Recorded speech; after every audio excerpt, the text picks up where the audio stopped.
Alright, if you guys could please turn to section 2.2 in your notes, the graph of a function. The vertical line test. I kind of went over this in the last section. Alright, the vertical line test.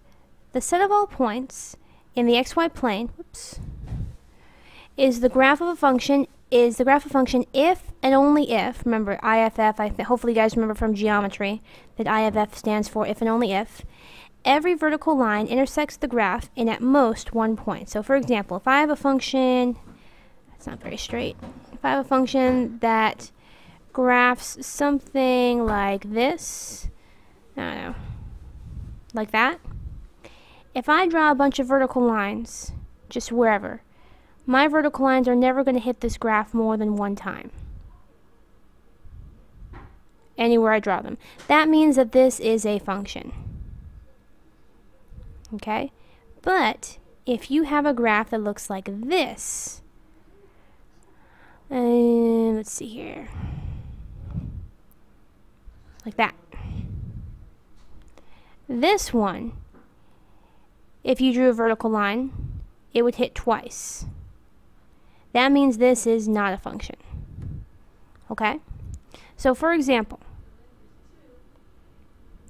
which of the following graphs are functions? Well, let me change back to blue. This one here, if I draw vertical lines, anywhere I draw them, it's only ever going to hit the graph at most one time. Same thing with this one. Wherever I draw the vertical line, it's only going to hit the graph once. But this one, twice. This one, twice. So these are functions. These are not functions. Okay? So you guys go ahead and try that one. Example 2, let f be a function whose graph is given in the figure below. The graph f might represent the distance that the bob of a pendulum is from its at-rest position. Negative values of y mean that the pendulum is to the left of the at-rest position, and positive values of y mean the pendulum is to the right. Okay.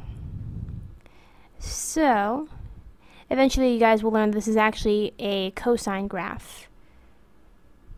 What are f of 0, f of 3 pi over 2, and f of 3 pi? Well, if we take a look, f of 0, when x equals 0, y equals 4. So, f of 0 equals 4. When x equals 3 pi over 2, y equals 0. So f of 3 pi over 2 equals 0. And when x equals 3 pi, y equals negative 4. Okay? What is the domain of f? Well, the x values go from 0 all the way to 4 pi. So that's the domain.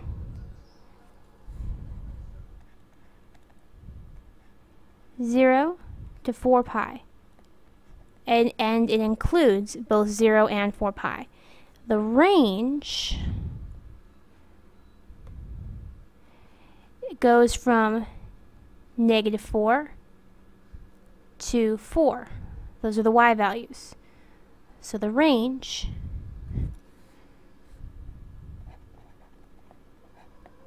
negative 4 to 4, including negative 4 and 4. Lifts the intercepts. Well, it intersects the y-axis at 0, 4, and then it intersects the x-axis at pi over 2, 0, 3 pi over 2, 0, 5 pi over 2, 0, 7 pi over 2, 0. So I'll go ahead and write that down.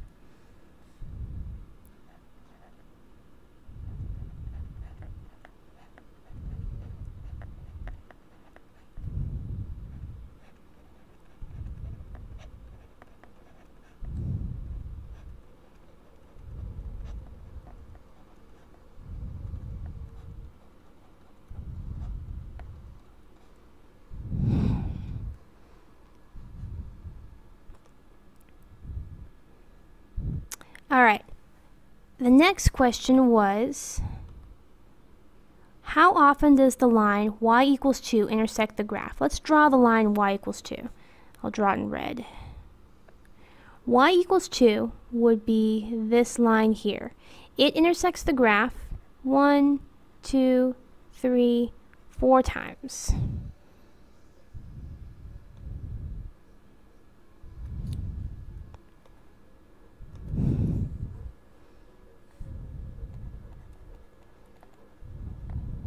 For what value of x does f of x equal -4? Alright, so we're looking for where y is -4. Looks like it's here when x equals pi and when x equals 3 pi.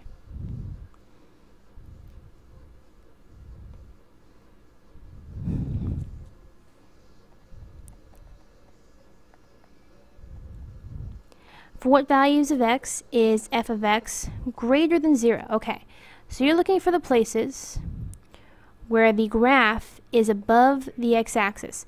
So it looks like from 0 to pi over 2, from 3 pi over 2 to 5 pi over 2.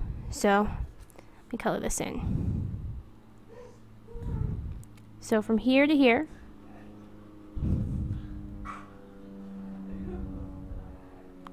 from here to here, and then from here to here. Those are all the places where the graph is positive. So from 0 to pi over 2, from 3 pi over 2 to 5 pi over 2, and from 7 pi over 2 to 4 pi. Okay?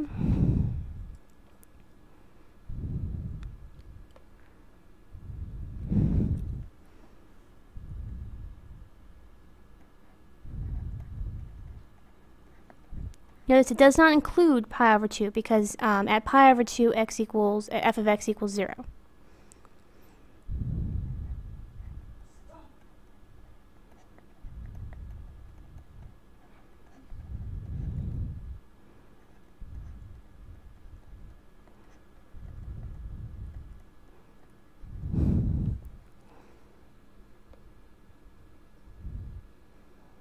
Okay.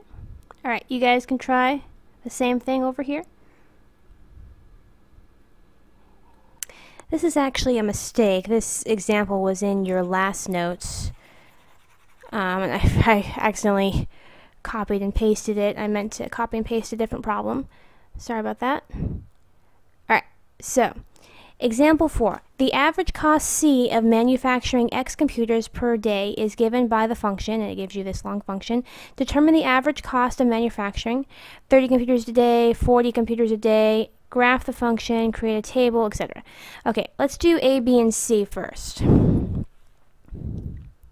First of all, there is a mistake here. There should be a plus sign right there. Alright, so in order to figure out the average cost of 30 computers a day, you're just going to figure out C of 30, which means I'm just going to plug in 30 for X, like so.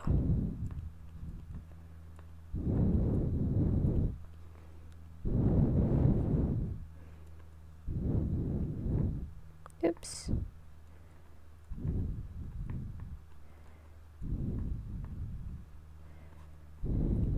Okay. Now I think you guys are all pretty good at plugging numbers into your calculator. If you were to plug this into your calculator, you would end up with $1,351.54.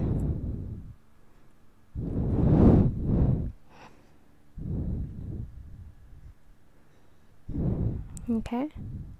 For 40 computers, you do the same thing, C of 40, and if you were to plug that in, you would end up with $1,232.97.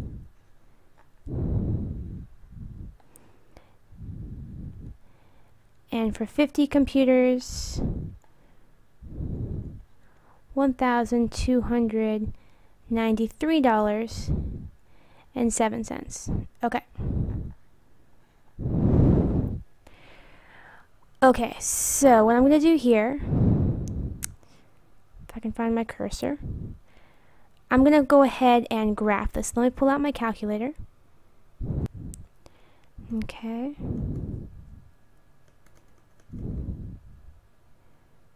There we go. Excuse me, sorry guys. So y equals 0.56x squared plus 34.39x plus 12.57, oops, 0.57, still not right, sorry.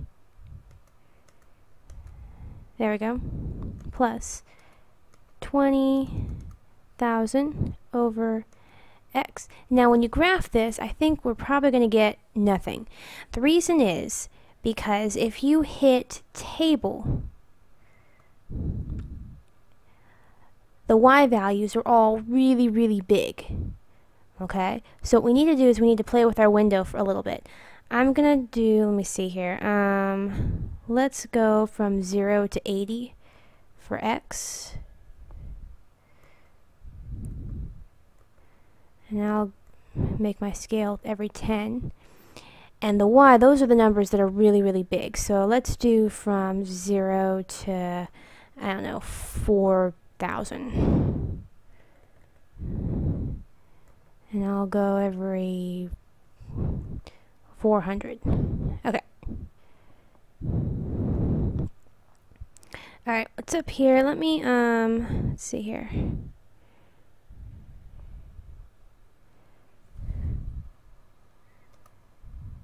Okay, I made a little mistake.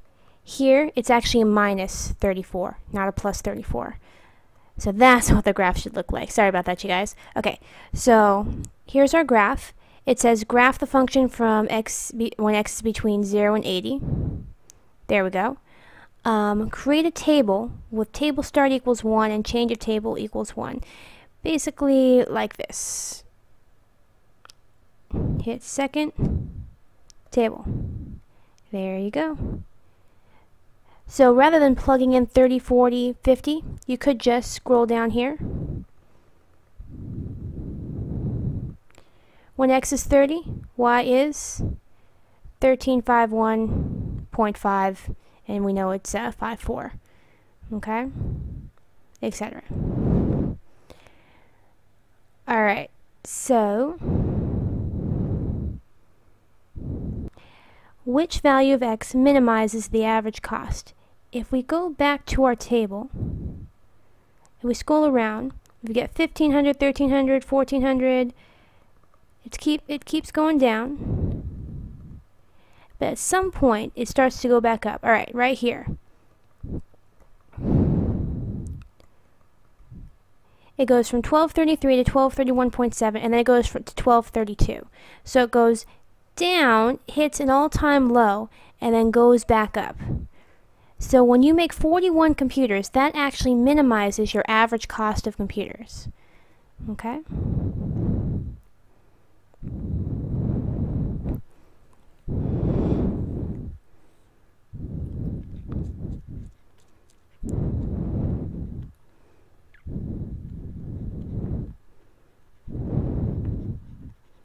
.41 computers, and it said it was 1,231.74 per computer. Okay? And you can kind of see that in the graph too. The cost goes down, down, down, down, and then right around here, it starts going back up. Okay? Alright. This problem is pretty much the exact same thing as the first one. You guys can go ahead and try that. And that's all. Oops.